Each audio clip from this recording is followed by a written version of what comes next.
Bonjour. Aujourd'hui, nous allons parler des fonctions de l'énergie. Nous faisons référence à notre énergie, l'énergie vitale, l'énergie qui anime tous les systèmes vivants, tous les individus et les systèmes vivants. L'énergie est invisible et intangible, on ne peut pas la voir, on ne peut pas la toucher, elle est d'accès difficile. Et par contre, on peut la voir indirectement à travers les fonctions qu'elle remplit en nous. Il y a de nombreuses fonctions, l'énergie intervient dans tout ce qui vit bien sûr, mais on peut distinguer de nombreuses fonctions. Et je mettrai l'accent d'abord sur 4 fonctions principales que tout le monde peut visualiser et qui permettent indirectement de connaître l'énergie. Sa propre énergie ou l'énergie du système dans lequel nous nous trouvons. La première fonction, bien sûr, c'est la vie. Si un système vit mal, il faut regarder son énergie, on va comprendre pourquoi il vit mal. Si un système vit bien, on peut supposer que l'énergie est bien, encore qu'il faut confirmer. En tout cas, on peut affirmer qu'un système vivant qui vit mal doit avoir un problème avec son énergie. C'est une occasion de regarder l'énergie.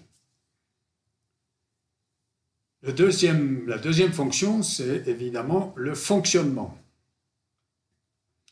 Un système vivant fonctionne bien ou fonctionne mal selon l'état de son énergie. Si on veut voir l'énergie d'une entreprise, par exemple, on regarde le fonctionnement général de l'entreprise. Ou le fonctionnement de l'intestin en médecine. On voit bien qu'il y a des gens qui ont des problèmes d'intestin toute leur vie, ça fonctionne mal. Il faut regarder l'énergie de cette partie-là du corps. Tant qu'on est dans le fonctionnement, insistons sur une manière particulière de fonctionner qui s'appelle les comportements. On constate tous les jours dans la vie individuelle ou la vie collective des comportements un peu étranges et surtout des comportements des fois très toxiques, très nocifs de certains individus ou de soi-même. Et on ne comprend pas pourquoi la personne, pourquoi le système se comporte ainsi. Et surtout, on ne comprend pas comment on peut changer cela. On ne comprend pas les comportements parce qu'on ne voit pas l'énergie qui est derrière. Et on ne voit pas non plus que si on ne change pas l'énergie qui induit ce comportement, on ne risque pas de changer le comportement. Il faut changer l'énergie qui induit tel comportement, telle autre énergie induit tel autre comportement. Nous verrons ce thème de la qualité de l'énergie dans une vidéo spéciale sur le thème de la qualité. Telle énergie induit tel comportement. Si je ne veux pas ce comportement, il faut que je change l'énergie du système. C'est tout à fait vain d'essayer de changer le comportement d'un individu, par exemple, sans changer l'énergie qui anime cet individu et qui génère ce comportement. La troisième fonction de l'énergie, c'est l'organisation. Il y a un parallélisme dans un système vivant entre son niveau d'énergie et son niveau d'organisation. Si l'énergie est basse, il va y avoir désorganisation.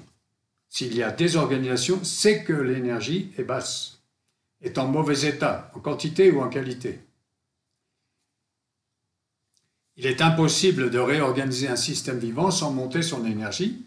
Par contre, si on monte son énergie, automatiquement le système vivant s'auto-réorganise. Nous pouvons générer des phénomènes chez nos patients, des phénomènes d'auto-réorganisation, simplement en montant l'énergie. Quatrième grande fonction, les changements. Le changement, tout le monde veut que ça change. On a tous besoin de changer des choses, mais pour changer, pour déplacer quelque chose, ou pour transformer quelque chose, nous avons besoin d'une force, d'un dynamisme, d'une force qui impulse un changement. Et en général, comme le bilan énergétique des humains est très faible, bien très pauvre, eh bien les changements n'ont pas lieu. Et on voit des gens qui passent leur vie en voulant changer leur situation et rien ne change. Tous les jours, les médecins voient dans leurs consultations des patients qui vivent mal, qui fonctionnent mal, qui ont une désorganisation physique, émotionnelle, mentale ou sociale, ou les quatre, qui veulent changer et qui n'y arrivent pas. Rien que pour cela, il appartient à tous les médecins de prêter attention à l'énergie. Si on ne veut pas prêter attention à l'énergie, si on ne veut pas se mettre directement à la médecine de l'énergie, il faut au moins savoir qu'un certain nombre de pathologies sont en relation directe avec l'énergie. Si je ne gère pas l'énergie, je peux envoyer ça à un professionnel de l'énergie pour qu'il aide ce patient que je ne peux pas aider, comme on envoie un spécialiste. À côté de cela, l'énergie intervient dans de nombreuses fonctions, par exemple la qualité de vie. La qualité de la vie dépend du niveau d'énergie. Quelqu'un qui n'a pas d'énergie vit très mal. Une autre fonction tellement importante, la lucidité, le discernement, la conscience. Le niveau de conscience d'un individu est proportionnel à son niveau d'énergie. Chez les humains, on a du mal à parler de conscience. On peut plutôt parler de confusion. Les humains sont dans la confusion en permanence.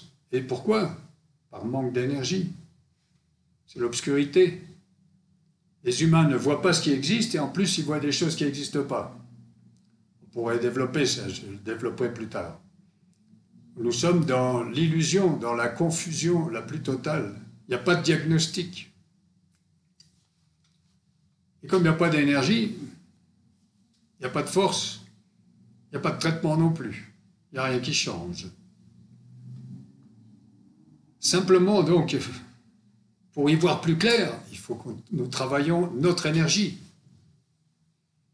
Une personne qui a beaucoup d'énergie, qui a une certaine qualité de vie, a une influence plus grande. Il est un soleil et il irradie, il exerce une influence qui peut aider les autres à se transformer, ou la société à se transformer. Une personne qui a de l'énergie, qui travaille son énergie, a du charisme, encore une fonction qui dépend de l'énergie. L'énergie est directement concernée par la joie. Une personne sans énergie ne va pas pouvoir être joyeuse, ne va pas pouvoir être sereine, ne va pas pouvoir être en paix. Il va tout le temps lui manquer quelque chose. Par contre, quelqu'un qui a beaucoup d'énergie, il est en paix. Il n'a pas besoin, par exemple, d'embêter quelqu'un d'autre pour être bien. Il n'a pas besoin de prendre des substances pour être bien. Il est bien. Parce qu'il a de l'énergie, il est en paix et en équilibre. L'énergie, on la voit derrière l'optimisme, derrière l'enthousiasme, derrière l'esprit d'initiative, derrière la productivité. L'énergie intervient directement dans la protection. Plus j'ai d'énergie et plus, d'une part, je suis protégé, une sorte de bouclier en énergie qui génère une force de réorganisation qui empêche la désorganisation, qui empêche que je sois touché par une forme de désorganisation. Si je génère plus de force d'organisation que le monde génère de force de désorganisation, je me sens bien, je me sens plus protégé. Je sens donc sécurité, la paix intérieure, la tranquillité. L'énergie intervient bien sûr dans la revitalisation. En médecine, c'est tellement important. La revitalisation, la régénération. Alors on peut aller plus loin, mais là c'est un thème un peu spécial. La résurrection, le retour d'une énergie, le retour de la vie, le retour de l'énergie vitale. Voilà toute une série de fonctions de l'énergie qui vraiment nous invitent à prêter la plus grande attention à ce patrimoine que nous avons tous. La liste que je viens de vous faire n'est pas exhaustive, on peut encore la prolonger, mais c'est déjà bien pour cette fois-ci. Nous allons donc maintenant, dans d'autres vidéos, étudier d'autres aspects de l'énergie. Par exemple, le thème de la quantité d'énergie, comment ça se détermine, et le thème de la qualité de l'énergie. À bientôt dans une autre vidéo.